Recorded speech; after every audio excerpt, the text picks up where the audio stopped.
বললেন যে সরকারের যেগুলো উচিত, কিন্তু আজকে কিন্তু প্রধান উপদেষ্টা প্রেস সচিব স্পষ্ট জানিয়ে দিয়েছেন যে এটির সাথে সরকারের কোনো সম্পৃক্ততা নেই। মানে এটি কি আসলেই আসলে সরকারের কোনো সম্পৃক্ততা নেই সেটা কাজে বোঝা যাবে। আমরা তো চাই আমরা জল তো হইতেই পারে, যেটা আমরা বলছি আরো 100 দল হোক, তাতে তো কোনো অসুবিধা নেই।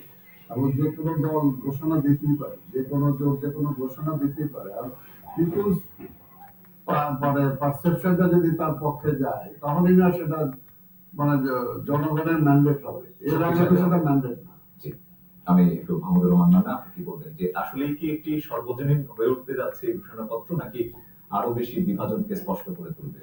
এরকম করে বলা যাবে কেমন, মানে ঘোষণাপত্রে যে কি থাকবে তা তো জানি না, আপনি ধারণা করে বলছেন, পত্রপত্রিকাগুলো ধারণা করে লিখছে, স্পেকুলেশন হচ্ছে।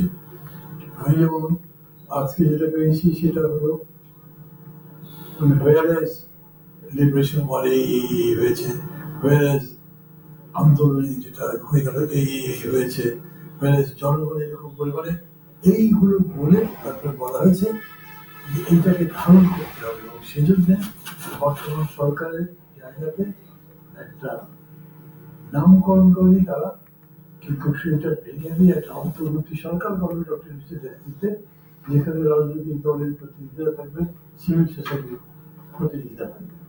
কিন্তু বিকালবেলা যেটা আপনারা টেলিভিশনে দেখালেন, তাদের যে প্রেস কনফারেন্স সেটা তাই সম্পর্কে কিছু বলেনি। মানে আমি আগের ঘোষণাটা বুঝলাম না, এখন যেটা বলছেন সেটা বুঝলাম না। কারণ গতকালকে